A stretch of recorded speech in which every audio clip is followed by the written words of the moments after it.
Oke, selamat malam semuanya. Ya, ini F-Talk edisi 23 Oktober 2022.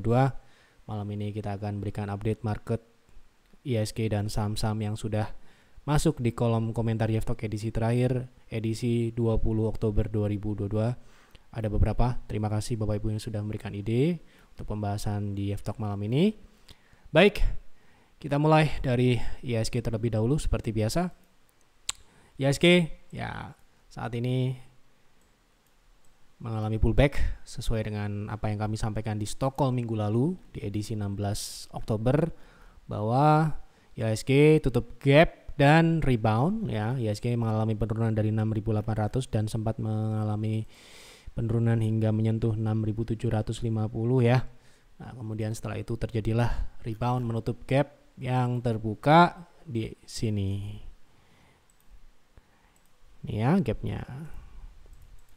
Belum tertutup sempurna sampai dengan saat ini masih ada sedikit gap yang artinya ya kita akan lihat bagaimana apakah IHSG masih bisa untuk melanjutkan koreksinya untuk menyempurnakan penurunan atau tidak. Nah, ini kita sudah sampaikan di Stockholm edisi minggu ini ya, bahwa di sini judulnya IHSG lanjut pullback sebelum kembali retest supportnya. Ini supportnya ini di berapa? Ya, di sini ada dua support ya, 6926.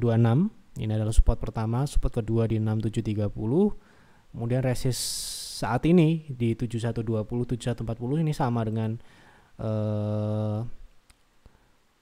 resist sebelumnya, resist kedua. Jadi sekarang ini menjadi resist 1 yang mungkin akan dicapai dalam momentum pullback lanjutan ini.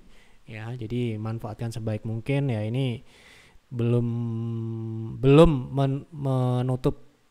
menutup potensi koreksi lanjutan ya, karena belum breakout dari 0,618 atau harga 67140 yang merupakan resist saat ini, resist yang akan diuji. Kebetulan juga secara EMA60 saat ini bisa dikatakan di daily ya, IHSG masih tertahan di bawah EMA60 dan merupakan resist yang cukup oke untuk menjadikan panutan atau acuan bagaimana kondisi IHSG saat ini ya. Seperti misalkan di penurunan Oktober kemarin itu karena kegagalan IHSG melewati EMA60 ya, sehingga mengalami penurunan selama 1 2 3 4 5 6 7 hari, 8 hari terakhir sebelum rebound ya. Nah, ini kalau ini sampai dipecahkan ya, mungkin itu adalah potensi yang cukup baik untuk mengakhiri fase koreksi ini ya kan. Itu yang kita harapkan, namun saat ini memang belum seperti itu ya. Jadi intinya sama dengan apa yang kami sampaikan di Stockholm minggu ini. Baik, kita langsung masuk ke pembahasan saham. Ide saham ini kita semua bahas sesuai dengan permintaan ya. Jadi kami berterima kasih Bapak Ibu sudah berkontribusi memberikan ide saham. Jadi silahkan apabila ada saham yang menarik untuk dibahas di F-Talk selanjutnya, Bapak Ibu bisa langsung isi di kolom komentar saham apa dan kenapa saham tersebut Anda pilih untuk dibahas, dan pengen dibahas seperti apa, untuk trading kah, untuk invest dan sebagainya. Silahkan, bebas ya. Yang penting jangan sampai salah kode ya. Baik, yang pertama tolong update saham KIN. Apakah mulai downtrend, target turun ke 400? Nah, kita akan coba lihat KIN. Kemarin kita minggu lalu kalau tidak salah sudah kita bahas ya. KIN terakhir breakdown dari EMA60 ya, setelah beberapa kali bertahan dan pullback mencapai target pullback di 750-an. Kemarin kita juga sempat trading dan kita jual di 755 di PTR ya. Namun sayangnya KIN tidak berlanjut naik ya setelah kita jual. Jadi kita jual itu jam pagi ya, saya agak lupa, sebentar saya cek dulu. Oh, kita jual di 750 ya, 750, 755 ya ini ya. Tanggal 20 Oktober.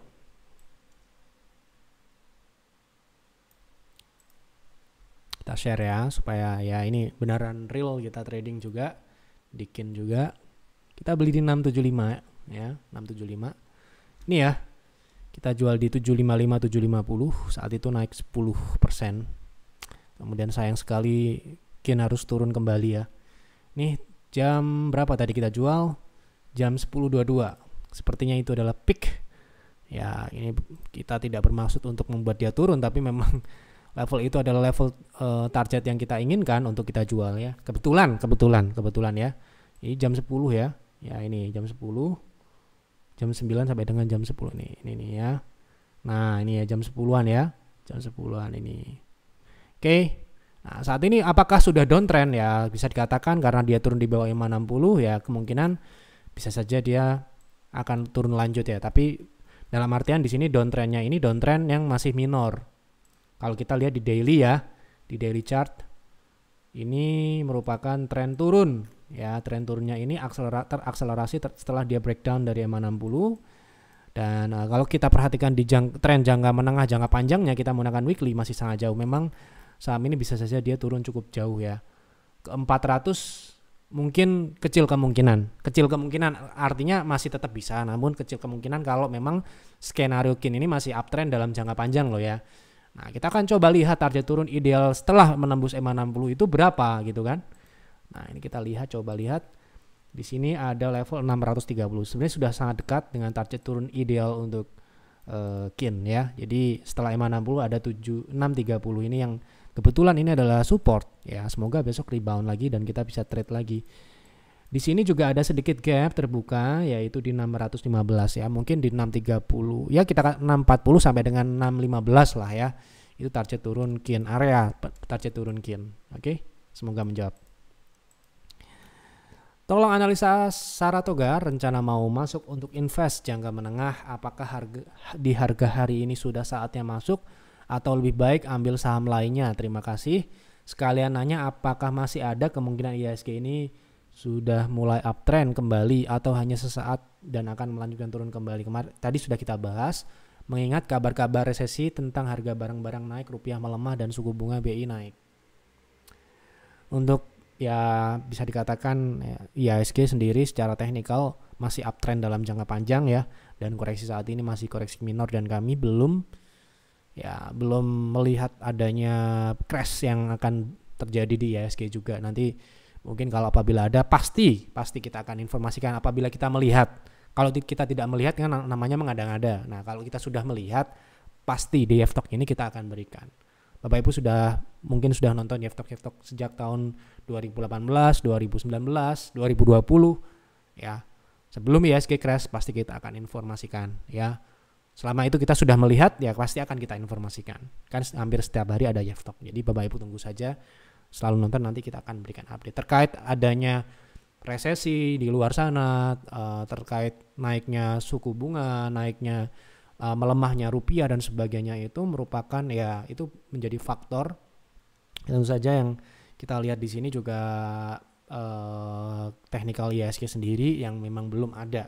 Jadi kan Yeftok ini kan pembahasannya lebih ke teknikal. Kalau teknikalnya belum, ya kita akan bilang belum. Masih bisa naik, bahkan di bulan Mei kemarin ketika banyak orang bilang akan terjadi resesi dan sebagainya ya, kita malah justru bilang apa ya, Indonesia akan diuntungkan dan IHSG akan tetap bullish ya. Dan sampai dengan hari ini bisa dikatakan IHSG masih bullish ya. Ada videonya di Yeftok, judulnya khusus ya, ada judul khusus terkait resesi global, IHSG Indonesia justru diuntungkan. Ada sendiri ya pembahasannya. Nah, bagaimana dengan Saratoga rencana mau masuk untuk invest jangka menengah untuk saat ini ya kan?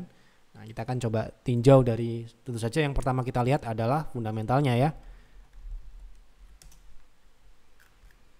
Kita coba bersihkan dulu. Saat ini secara teknikal ini daily ya. Ini daily Saratoga downtrend ya. Jadi mungkin saja ya kalau ini menjadi kesempatan bisa saja ya. Oke, kita coba lihat dari fundamentalnya dulu. Secara fundamental tentu saja ini saham ini holding ya. Jadi sangat dipengaruhi oleh anak usaha seperti Adaro, kemudian Merdeka Cooper, banyak ya. Kemudian Mitra Pinastika, banyak. Silakan dianalisis satu persatu kalau mau invest di Saratoga karena itu sangat berpengaruh nantinya. Nah, ini secara ya kalau kita katakan perusahaan ini ya bisa jadi laba bersihnya di atas revenue-nya karena memang hasil dari anak usaha gitu ya. Jadi kalau secara layak atau tidak anak usahanya ini. Nah, anak usahanya ini kan ada Adaro misalkan. Adaro ini sangat siklikal ya karena dia terpengaruh kinerjanya oleh naik turunnya harga batubara gitu ya. Harga batubara di sini kan sekarang ini posisinya masih uptrend, masih bagus, jadi ya masih berdampak positif terlihat di 2021 dan di kuartal 1 kuartal 2 ya tahun ini. Jadi ya kemungkinan Saratoga dari sisi pendapatan dan laba bersih kemungkinan akan ditopang oleh Adaro sendiri. Kemudian untuk MDKA sendiri juga masih bisa dikatakan hampir sama teknikalnya ya, secara teknikal hampir sama dalam fase koreksi ya. Nah, di sini juga pertumbuhannya cukup signifikan, bahkan 1000% ya untuk laba bersihnya. Laba operasionalnya juga 1000-an% ya. 400-an, 435%. Nah, di sini artinya terjadi pertumbuhan yang secara masif terjadi karena harga komoditas. Sehingga plan yang harus dijalankan seorang investor yang ingin memanfaatkan momentum ini ya harus memperhatikan siklusnya. Ya, siklus yang saat ini terjadi dari sisi teknikal Saratoga sendiri memang masih dalam fase penurunan atau koreksi. Kita akan lihat di monthly chart ya, bahwa Saratoga ini menurut kami masih akan uptrend dalam beberapa bulan ke depan ya, untuk jangka menengah panjang ya. Tapi dalam jangka pendek ini koreksinya sudah terjadi sejak bulan Mei, ketika dia naik rally cukup panjang sejak Januari 2021 dan berakhir di Mei ya. Di Mei itu berarti 1 tahun lebih trennya ini. Biasanya koreksinya setengahnya, biasanya ya. Nah, setengahnya ini berarti ya setengah tahun ya kan, 1, 2, 3, 4, 5, 6. Nah, ini bulan ke-6 ya, kita akan ambil bulan ke-8 ya. Secara teknikal saat ini Saratoga berada di 0,38 ya. Tapi kemarin sementara ini kan ini chart monthly, artinya chart ini ditutup di akhir bulan Oktober ya. Kalau ini sampai dengan akhir Oktober bisa naik di atas 2500, ini akan menjadi baik. Kenapa? Karena dia bertahan di target retrace minimalnya. Nah, berapakah best price untuk mengambil posisi di saham Saratoga untuk jangka panjang? Ya, sekali lagi untuk jangka panjang ya, paling tidak minimal di sini ada lower shadow terbentuk di 0,5 yaitu di 2160 sampai dengan 1840 atau di 1900 lah. Di bawah 2000 itu udah oke gitu ya. Nah, begitu kira-kira. Semoga menjawab ya. Mohon dibahas fundamental RALS untuk invest. RALS. Untuk invest lagi ya ini. Oke, untuk secara performance menurut saya ya RALS sendiri memang sangat terdampak oleh adanya pandemi kemarin, sehingga revenue-nya turun 54%, kemudian langsung mengalami rugi ya, cetak rugi untuk pertama kalinya dalam beberapa tahun terakhir ya. Kemudian membaik di 2021, namun dari sisi revenue-nya memang belum kembali ke level stabilnya yaitu di 5T. Sekarang ini masih 2,5 terakhir 2021, dan kita coba lihat dari operasionalnya sendiri sebenarnya di 2021 itu masih rugi. Artinya apa? Laba bersih ini bukan dari operasionalnya. Nah, ini yang berarti dari sisi fundamental di 2021 sampai dengan 2021 RALS itu belum pulih. Ya, karena kita menganggap pulih atau tidaknya itu dari laba operasionalnya. Kalau laba operasionalnya belum kembali positif, berarti belum bagus ya gitu. Kemudian kita lihat di kuartal 1 kuartal 2. Nah, di sini di kuartal 1 sudah mulai positif nih, pendapatan bersih, laba bersihnya 30 miliar, namun operasionalnya 1 miliar. Di sini juga ya artinya laba bersihnya itu di atas laba operasionalnya. Ini yang berarti memang membaik, namun memang belum secara menyeluruh ya. Nah, di sini bisa dikatakan di 2022 ini, sementara ini di semester 1 RALS sudah mengalami perbaikan kinerja. So, kalau dari sisi teknikal sendiri untuk saat ini RALS relatif berada di support kuat yang sudah terbentuk sejak dalam 20 tahun terakhir. Hampir 20 tahun terakhir ini adalah support kuatnya, yaitu di area 500-an sampai dengan 400. Ya, kalau kita mau ambil best price-nya ya tentu saja di bottom-nya ini. Sementara ini kenapa begitu? Kalau misalkan dia tembus di bawah itu, nah berarti kita bisa tinggal exit saja dengan minimal risiko. Ya. Nah, kalau saat ini masih memiliki downside, ini sudah kita pernah bahas 33% ya. Dari harga 600-an kita udah pernah bahas juga, ada beberapa konsultasi juga yang mau invest di RALS ini sebaiknya memang nunggu di bottom ini. Kalau nggak dikasih ya banyak yang lain kan yang lebih baik kondisinya ya. Seperti itu. Oke. Pegas tolong dibahas karena udah naik tiba-tiba pada saat penutupan malah turun. Ya, itu hal yang wajar ya, terjadi naik dan turun, yang jelas kita tahu arahnya kemana. Nah, saham Pegas ini jangka pendeknya masih mengarah ke 1900-an ya. Terakhir dia masih menguji, tapi kalau kita lihat dari sisi teknikal sendiri, Pegas ini tinggal tunggu waktu aja sebenarnya untuk mengarah ke atas 2000 ya, ke atas 2000-an. Jadi 2000-an ke atas. Jadi tren masih berjalan baik. Selama tren ini masih dipertahankan, ya ini masih ke atas 1990 ke atas, artinya 2000 ini ya. Yang mana di atas-atas ini ada gap yang cukup lebar, terbuka jelas di 2019 ya, di harga 2400 ya. Kita nggak muluk-muluk lah, terdekat di 2000 dulu ya. Tentu saja ini saham yang cukup agresif ya. Kita lihat dari naik dan turunnya ini, dalam proses naik di sini nggak langsung naik terus gitu ya, ada naik dan turunnya ya, itu bagian dari proses ya. Kalau Anda nggak sabar ya mungkin carilah saham-saham yang bisa naik dalam sehari 20%, saham-saham small caps.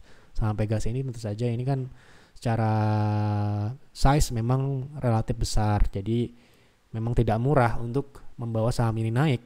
Cost yang digunakan tentu saja tidaklah murah ya, dan juga harus didukung dengan kondisi market. Kebetulan 2 hari terakhir perdagangan cukup baik di IHSG ya, IHSG naik, Pegas ini relatif terdukung ya. Karena apa? Untuk menaikkan Pegas ini ya cost yang digunakan cukup besar apabila Pegas ingin naik sendirian tanpa adanya berita yang signifikan pengaruhnya gitu ya, ekstrim, maksudnya berita ekstrim, sehingga ya secara natural pergerakannya ini akan cenderung masih akan naik, namun dinamikanya akan mengikuti market ya gitu.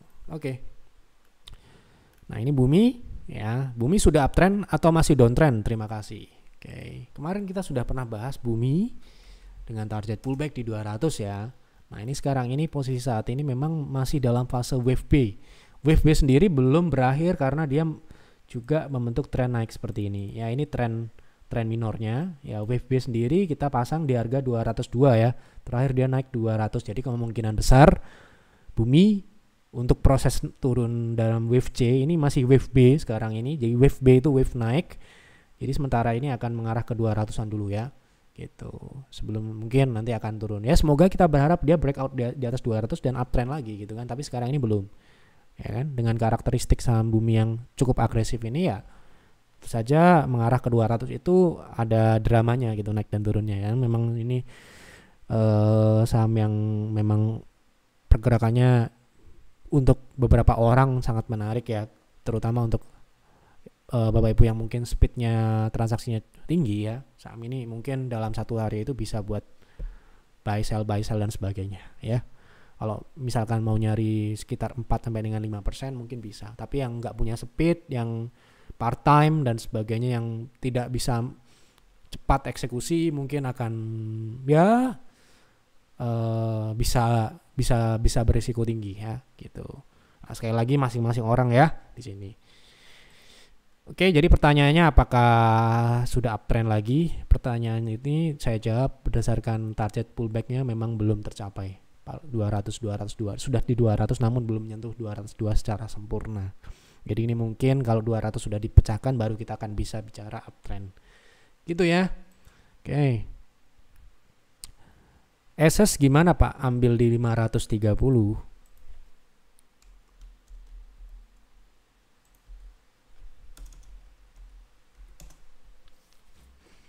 Oke, untuk pullback saat ini potensinya pullback ya. Jadi dia baru saja rejection dari 500, level psikologis 500. Bisa, tapi kalau dia turun lagi ke bawah 500 baiknya segera exit. Oke, sekarang kita lihat target pullbacknya.